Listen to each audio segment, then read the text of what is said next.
तुम्हें ये मनुष्य का जो देह मिला ये केवल कृपा से मिला है। विशेष कृपा ये हो गई कि मनुष्य देह में तुम्हें सत्संग मिल गया। नहीं, कितने लोग हैं इस समय, कितने लोग सत्संग सुन रहे हैं? विचार करके देखो।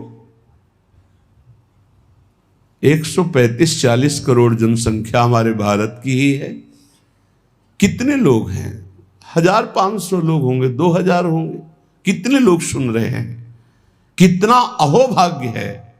इस समय हम भगवत चर्चा सुन रहे हैं यमुना जी के पावन पुलिन पे बैठकर। यही यमुना प्रवाहित होती थी। ये पुलिन है जहां पर बैठे हो, यमुना जी की धारा यहीं बहती थी परिक्रमा मार्ग में। कालीदय में देखो सीढ़ियां बनी हुई, यहीं से यमुना जी, ये कालीदय जो कुंड है ये यमुना जी का ही किनारा है। जहां आप बैठे यमुना की धारा में, अब यमुना जी थोड़ा साइड में हो गई। हमें वृंदावन में प्रिया प्रीतम की महान कृपा भरे सत्संग सुनने को मिल रहा है। ये विशेष कृपा। इस पर भी विशेष कृपा कि हमारी बुद्धि भजन करने के लिए सब कुछ त्यागने के लिए तैयार है। विशिष्ट कृपा, हमारी बुद्धि अब कह रही कि छोड़ो सब कुछ, भजन में लगो, भजन में लगो।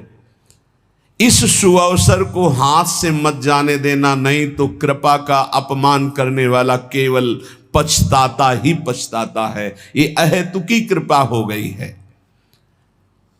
तुम बड़े भाग्यवान हो अगर तुम्हारा मन श्री प्रिया प्रीतम के भजन में लग रहा है, तो तुमसे बड़ा कोई राजा नहीं है। दुखी मत हो। और जिनका भजन में मन नहीं लगा, भोगों में लगे, उनसे बड़ा कोई कंगाल नहीं। चाहे कोई कितना भी बड़ा धनी जमींदार, चाहे जितना बड़ा पदाधिकारी हो, यदि भगवान से विमुख है, धर्म से विमुख है, अधर्माचरण करता है और खूब ऐश्वर्य वैभव, तो उससे बड़ा कोई भिखारी नहीं, क्योंकि हाथ में कुछ नहीं लगेगा पाप के सिवा।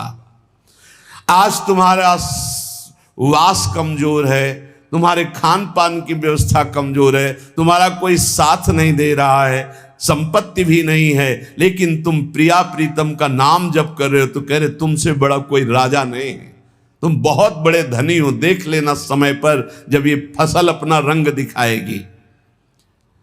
भजन में तुम्हें कुछ त्याग करने के लिए हम नहीं कह रहे हैं। तुम जो काम करते हो धर्म पूर्वक करो, जो काम करते हो प्रभु को समर्पित कर दो, और नाम जप करते रहो। शरीर को सेवा का साधन बना दो, मन को सुमिरन में लगा दो। आप देख लेना, अगर अहंकार नहीं करोगे तो तुम्हारा बेड़ा पार हो जाएगा। शरीर को सेवा में लगा दो, जो कर्म करते हो धर्म पूर्वक करो, उनको प्रभु को समर्पित कर दो और नाम जप करो। और अहंकार नहीं करोगे तो बहुत जल्दी तुम ज्ञान को प्राप्त हो जाओगे। तुम्हारे हृदय में ज्ञान प्रकाश हो जाएगा, तो अहंकार नष्ट हो जाएगा। अहंकार नष्ट होते ही भगवत तत्व का बोध हो जाता है। देखो, तुम्हें कहीं भागने की जरूरत नहीं है।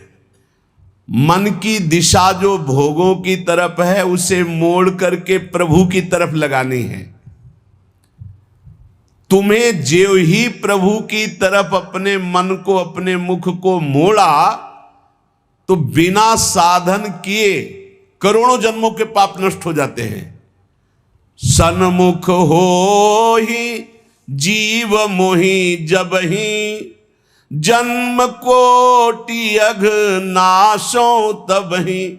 जे ही जीव भगवान के सन्मुख हुआ, मन को मोड़कर प्रभु की तरफ किया, राधा राधा, करोड़ों जन्मों के पाप नष्ट होने लगते हैं। जिनका भोगों की ओर मन है, चिंता, शोक, भय, दुख, जन्म, मृत्यु ये नहीं हटेगा। चाहे जितना रुपया जमा कर लो, चाहे जितना भोग लो, चिंता, शोक, भय, मृत्यु ये तुम्हें सताते रहेंगे।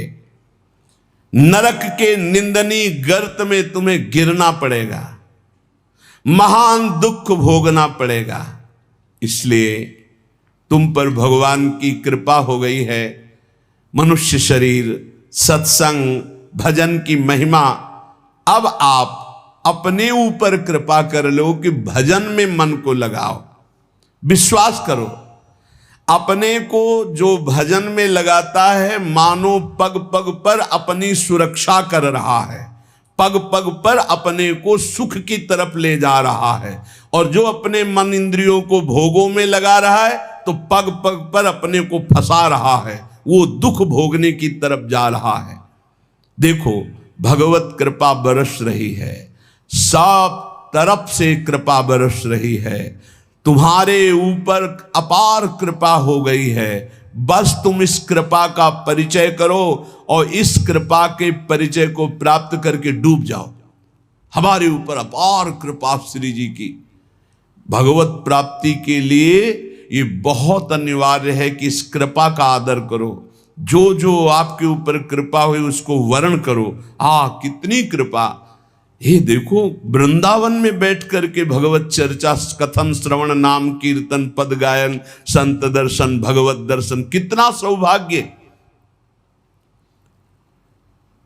जगत को सुधारने वाली बात भी अपने मन में मत लाओ। तुम ठेकेदार नहीं हो जगत के, पहले तुम सुधरो तब बात समझ में आएगी। तुम्हारा सुधार हुआ कि जगत को सुधारना नहीं, ये सब भगवत स्वरूप है। पहले तुम सुधरो। और प्रायः ये होता है कि हम जगत सुधारने की बात, जहां थोड़ा परमार्थ बना तो हम दूसरों को सुधारने की बात सोचने लगते हैं। पहले तत्व तक पहुंचो, पहले बोध प्राप्त करो, नहीं तो बीच में अगर पूरे सच्चे खिलाड़ी नहीं हो तो माया के पार्षद टांग मार के अपने पक्ष में गिरा लेंगे और तुम अपने पक्ष में पहुंच नहीं पाओगे। इस जगत को प्रभु स्वरूप समझो और अपने आप को प्रभु के चरणों में न्यौछावर करके चुपचाप दीन बन के अपने को छुपाते हुए दीन बंधु के सुमिरन में खो जाओ। जो थोड़ी भक्ति करके लोगों में परिचय बनाना शुरू कर देते हैं कि मैं भगत हूं, मैं अमुक अनुष्ठान कर रहा हूं, मैं अमुक अमुक साधना कर रहा हूं, बिकने लगते हैं। याद रखो, वो प्रभु की प्राप्ति के पथ से बहुत ही भटक जाते हैं।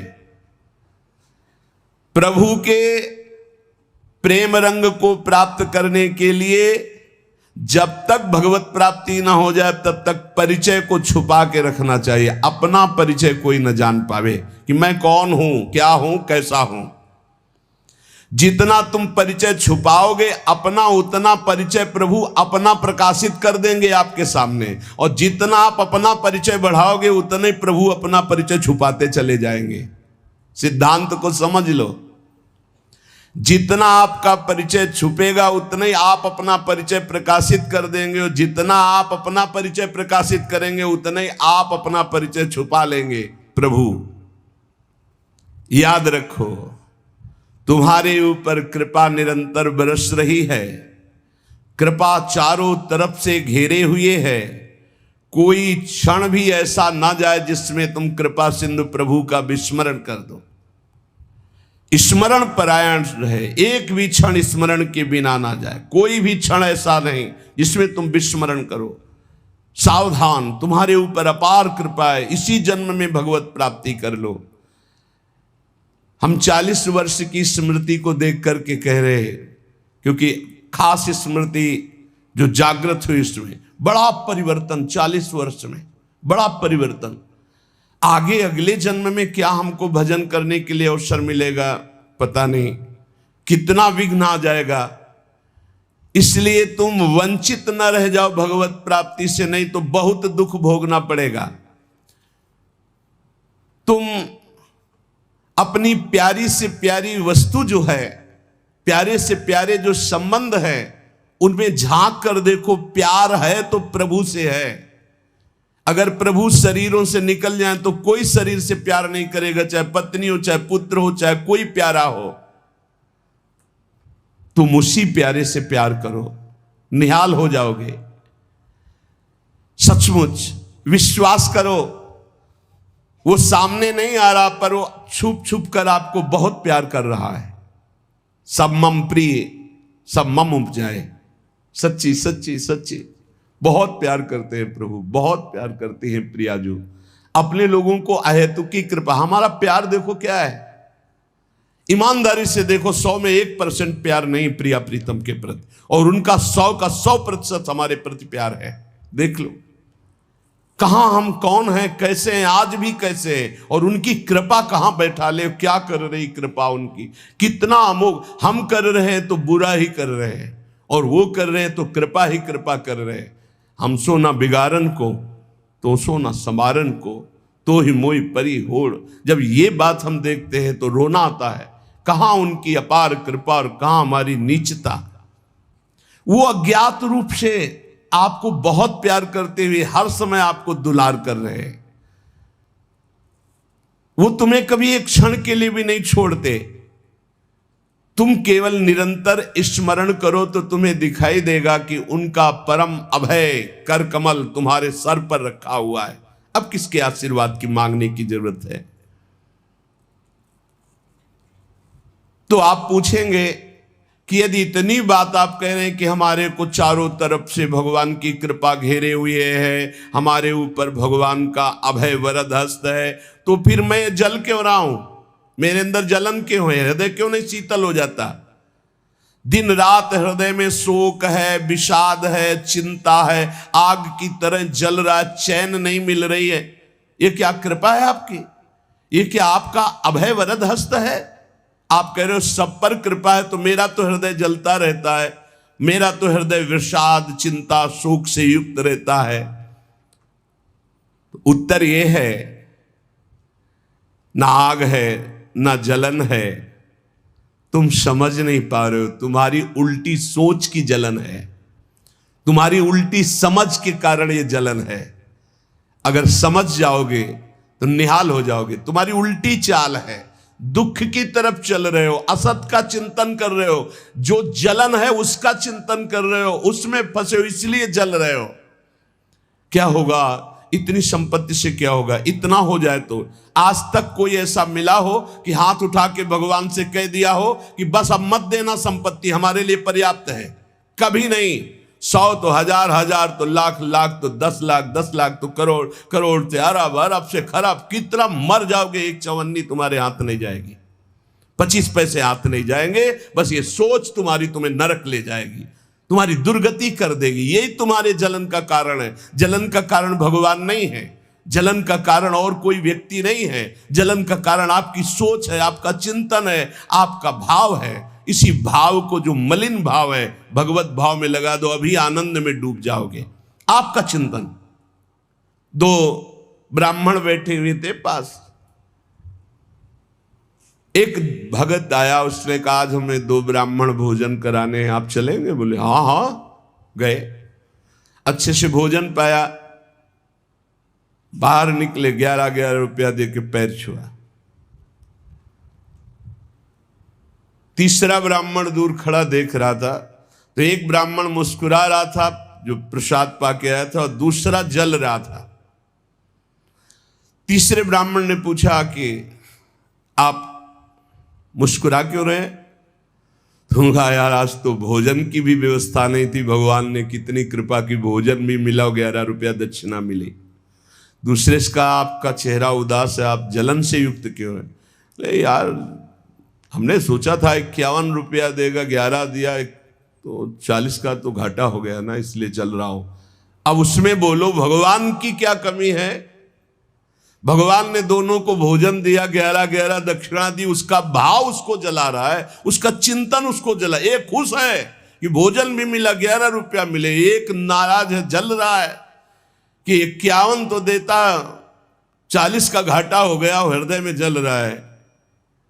ये जलन, ये शोक, ये चिंता, ये विषाद तुम्हारे चिंतन से है, तुम्हारी गलत दिशा से है, तुम्हारे गलत आचरणों से। भगवान की कृपा आप पर है, पर आप गलत दिशा जा रहे हैं, आप गलत चिंतन कर रहे हैं, आपका गलत भाव है, इसलिए आप शोक विषाद चिंता भय आदि में हैं। तुम्हारा ज्ञान अज्ञान ही है, क्योंकि तुम दुख को सुख मानकर भोगने के लिए दुख की तरफ जा रहे हो। इस संसार में जिसको कहीं कुछ भी अच्छा लग रहा है, कोई भोग, कोई व्यक्ति, कोई पद, कोई वस्तु, वो अज्ञान ही है। दुखालयम शाश्वतम बोर्ड लगा दिया भगवान ने, यहां नाशवान सब कुछ है जो कुछ भी आपके पास है, और सब दुख देने वाला है परिणाम में। वर्तमान में तो तुम्हें सुखद लगेगा, लेकिन परिणाम में दुख देने वाला यहां सब कुछ है। जो दिखाई दे रहा है वो है नहीं, जो है वो दिखाई नहीं दे रहा। यही माया का कार्य है। इसलिए तुम्हारी सुख की कामना तुम्हें दुख दे रही है। तुम्हारे हृदय में जो ये भाव बैठ गया है कि हम रुपया से, पद से, भोगों से, नाना प्रकार की सामग्री अगर हम मन चाही मिल जाए तो मैं सुखी हो जाऊं, कभी सुखी नहीं होगे। अगर मिल भी जाए तो कभी सुखी नहीं हो सकते, क्योंकि तब लग कुशल न जीव को सपने हु मन विश्राम, जब लग भजत न राम को शोक धाम तज काम। जब तक शोकों के धाम, कामनाओं का त्याग कर भगवान का भजन नहीं होगा, तब तक शांति नहीं मिल सकती स्वप्न में भी मन को। ये जो सृष्टि दिख रही है ये ऐसी है नहीं, ये अविद्या के कारण दिख रही है। ये ब्रह्ममय है, ये भगवत स्वरूप है। भगवान गीता जी में कह रहे हैं वासुदेवा सर्वमिति स महात्मा सुदुर्लभा। जो महान आत्मा ऐसा देखता है कि सब भगवान, केवल भगवान, पूरे के पूरे भगवान, मत्ता परतरम नान्यत किंचिदस्ति धनंजय, किंचन मात्र कुछ और नहीं, वो भगवान की कृपा से परमानंद में डूबता है। चलो, यदि तुम नहीं सुधर सकते, नहीं छोड़ सकते, तो जो होता है होने दो, तुम नाम को पकड़ लो। तुम्हारे रोकने से न मन रुक रहा है, न इंद्रियां रुक रही, न बुरे आचरण रुक रहे हैं। छोड़ो, रोकने की बात छोड़ो, पकड़ो, नाम को पकड़ो। राधा राधा राधा। अपने आप घृणा ना हो जाए तो हमसे बता देना, अपने आप घृणा हो जाएगी, पक्का हो जाएगी। बड़े बड़े विषयी पुरुषों को ऐसी घृणा हुई कि जीवन में लौटकर कभी भोगों की तरफ नहीं देखा। जीवन में लौट करके ऐसे आसक्त भोगी पुरुष, और जिस समय नाम का कृपा प्रसाद चढ़ा तो लौट करके नहीं देखा उन भोगों की तरफ। तुम तो बस अपने मंगलमय प्रभु के चिंतन में चित्त को जोड़ दो, फिर देखो कैसा परिवर्तन होता है। तुम किसी स्थिति की खास कल्पना मत करो, निश्चिंत हो जाओ। तुम नाम के जपने में चित्त को जोड़ दिया तो ऐसे सुख के प्रवाह में पड़ोगे, तुम्हें पता ही नहीं है कि कितना सुख नाम जापक को मिलता है। अगर नाम जप नहीं करोगे तो तुम्हें पता है तुम सुख के लोभ में ऐसे भयानक जगह गिरने जा रहे हो जहां से तुम्हें केवल केवल हरि बचा सकते हैं, दूसरा नहीं। बड़ा सुंदर दिखाई दे रहा है, बड़ा लुभावना सुखद दिखाई दे रहा है, लेकिन भगवान से विमुख होकर जब इसको भोगने जाओगे तो ऐसा फंस जाओगे कि निकलना मुश्किल हो जाएगा। संसार एक ऐसा सुहाना दलदल है जिसमें जानबूझ के जाके फंस जाया जाता है। दलदल का मतलब होता है ऊपर से एकदम सूखी पपड़ी, ऐसा लगता है कि बिल्कुल आप थल में आराम से चले जाइए, कहीं कोई परेशानी नहीं, और जो ही गए सो गले तक गए, एकदम रबड़ी जैसा वो मिट्टी होती, धंसते चले जाओ। ऐसा दुखद, ऐसा चिंता शोक जलन वाला संसार इतना सुहावना बना है माया से कि जानबूझ करके हम इसमें कूद जाते हैं और जलते रहते। चिंता शोक भय ईर्ष्या द्वेष काम क्रोध लोभ मोह मद मत्सर एक है, ये सब तुम्हें जला देंगे यदि नाम जप नहीं करोगे। इसीलिए हर प्रश्न का उत्तर नाम जप है, क्योंकि साप का बल नाम में ही प्रकट होता है। इस दुख से तुम कभी अलग नहीं हो सकते, ये दुख तुमसे कभी अलग नहीं हो सकता, ये जलाएगा जब तक भजन नहीं करोगे। इसलिए भजन करना सर्वोपरि बात समझ लो।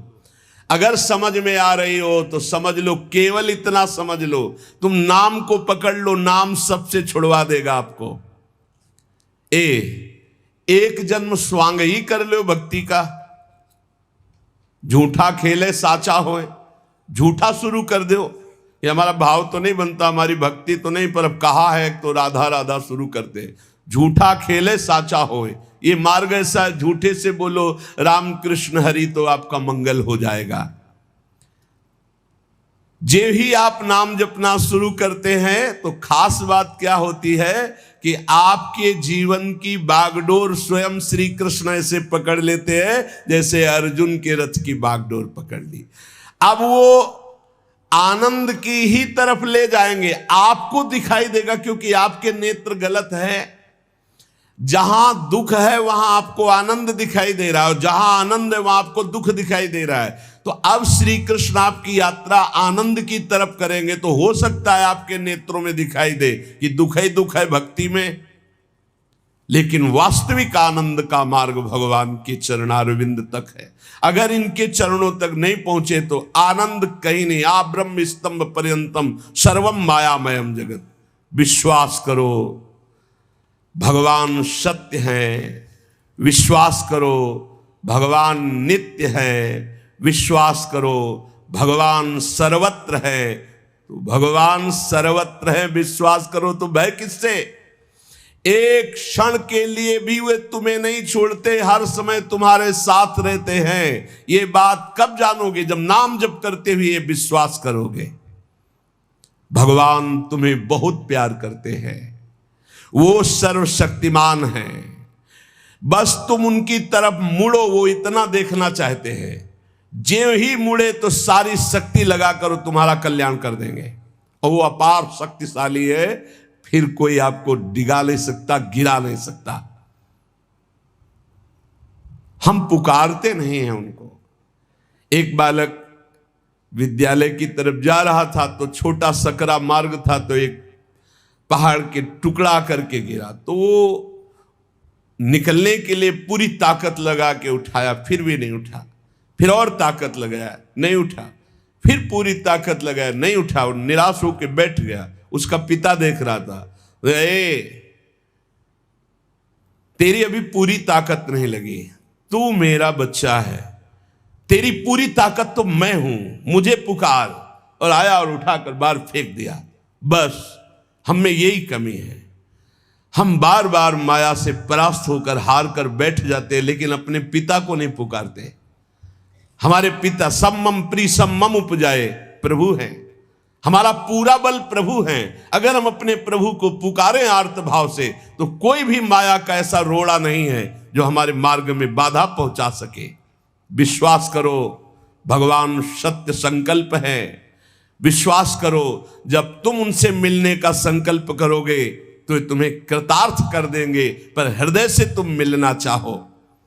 तुम उन्हें चाहोगे तो तुम्हारी क्षुद्रता, तुम्हारे पाप, तुम्हारे ताप, तुम्हारी कलुषित जड़ मति मन, ये सब निर्मल हो जाएंगे। यदि तुम उन्हें चाहोगे तो तुम्हारी दरिद्रता नष्ट हो जाएगी। तुम विशाल हृदय वाले परम पवित्र दिव्य चिन्मय मन से उन चिदानंद प्रभु का अनुभव करोगे। अतः तुम केवल उनकी चाह करने के लिए नाम जप करो, तभी ये चाह पैदा होगी, तभी ये चाह टिकेगी। तुम कृतकृत्य हो जाओगे, महान बन जाओगे। ये भिखारीपना छोड़ो कि तुम्हें कोई और सुख दे सकता है, नहीं। ये अनित्य नाशवान संसार में नाशवान भोगों में लगे हुए तुम्हारी मांग पूरी नहीं कर सकते।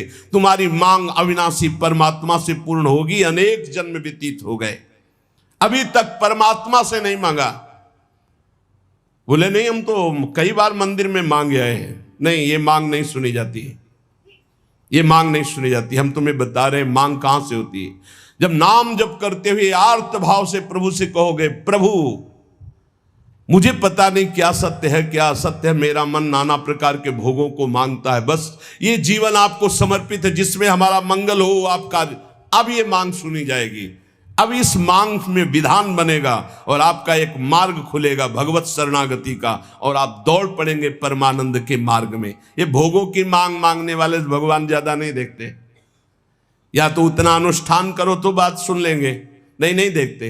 ये सब मायाकृत भोगों की मांग तो कर्मानुसार शुभ कर्म के फल स्वरूप मिलेगी, ये बाजार है, ऐसे फ्री मिलने वाले नहीं। करोड़पति बनने के लिए तुम्हें साधना करनी पड़ेगी, तुम्हें अशुभों का नाश करके पुण्य एकत्रित करना पड़ेगा।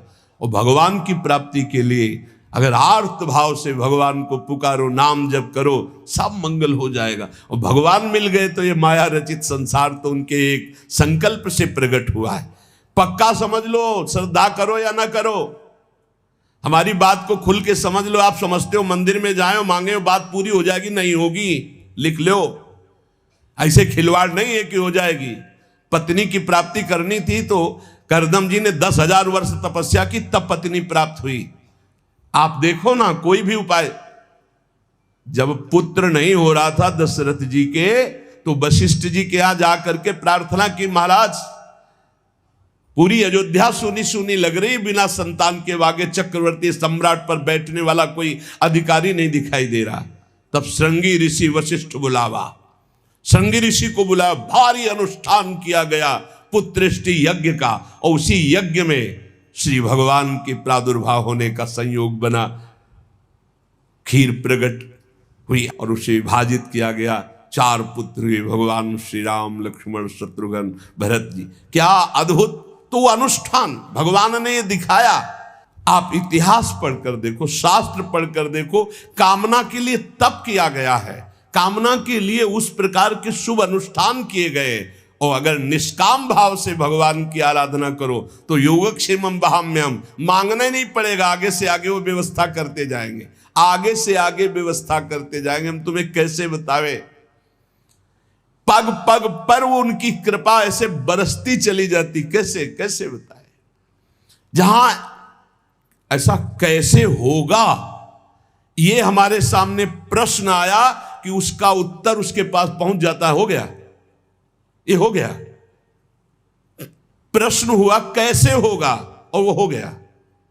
अरे कर तुम अन्यथा कर तुम, हम प्रभु की शरण में हैं, उनके वचन कभी झूठे हो सकते हैं। कहते हैं अनन्यश्चिन्तयन्तो माम ये जना पर्युपासते तेषां नित्याभियुक्ता नाम योगक्षेमम वहाम्यहम, मैं स्वयं वहन करता हूं, अप्राप्ति की प्राप्ति कराता हूं, क्षेम की रक्षा करता हूं। किनको? जो केवल मेरा चिंतन करते हैं।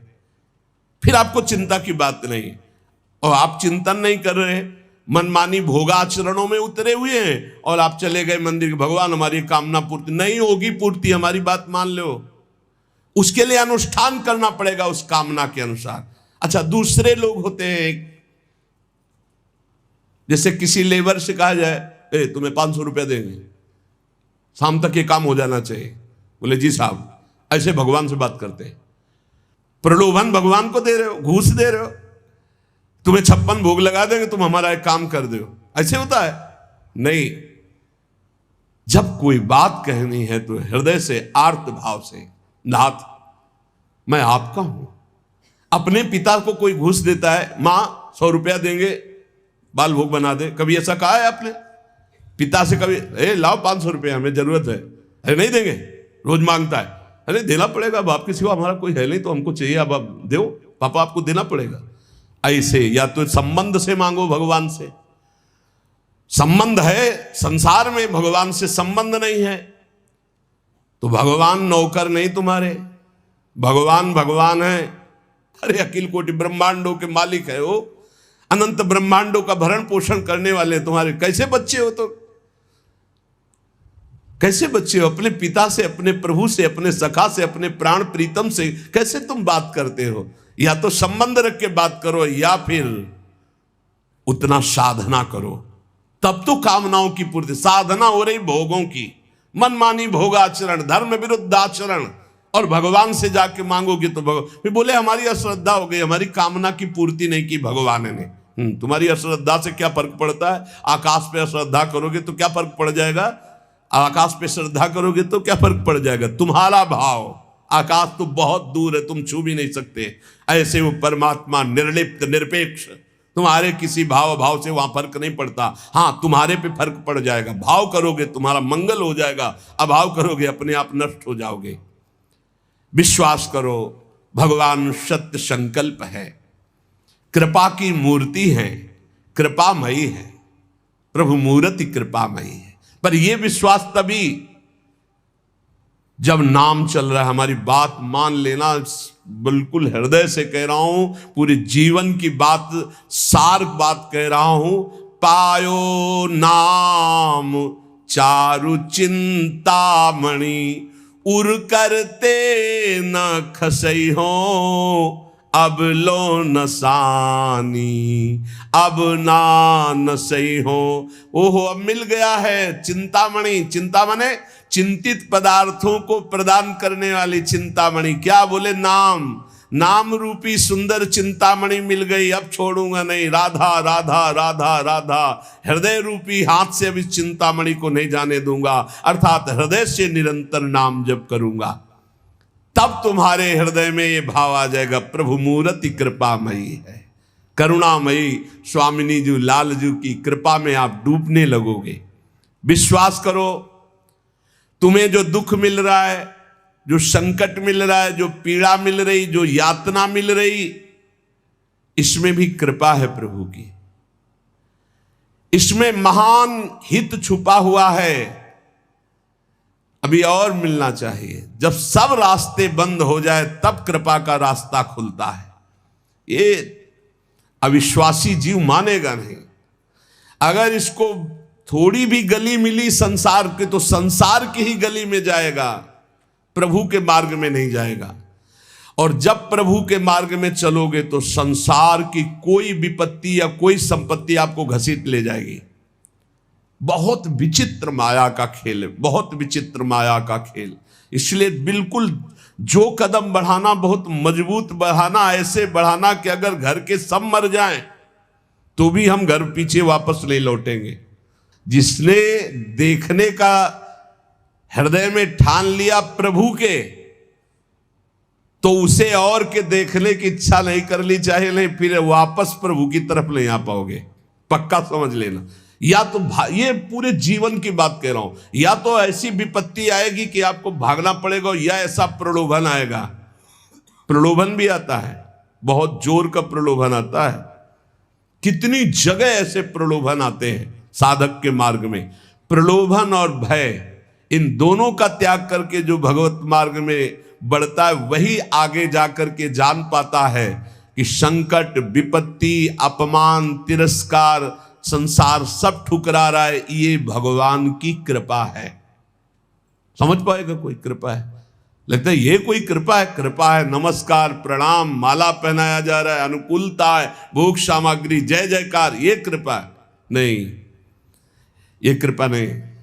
बहुत संभल के रहना, ये कृपा नहीं। कृपा है तिरस्कार, अपमान, निंदा, दुख, विपत्ति, संकट। क्यों? इससे संसार का राग और देह भाव नष्ट होता है। इसीलिए सम्मानम कल्याति घोर गरलम कहा गया। सम्मान विष है, नीच पुरुषों द्वारा किया हुआ अपमान अमृत है। विश्वास करो, तुम्हारे आगे पीछे, बाएं दाएं, ऊपर नीचे केवल भगवान की कृपा घेरे हुए है।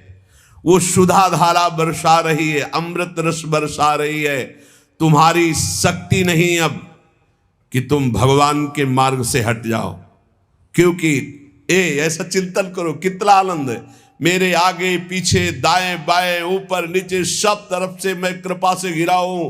अब मुझे कोई भी परास्त नहीं कर सकता। मैं भी चाहूं तो अब नहीं वापस जा सकता, भाग नहीं सकता, क्योंकि कृपा ने मुझे घेर रखा है। देखो, भगवान पर भरोसा और इसमें कभी शिथिलता ना पावे तो बहुत जल्दी भगवत प्राप्ति हो जाती है। भगवान पर दृढ़ भरोसा और शिथिलता ना आना,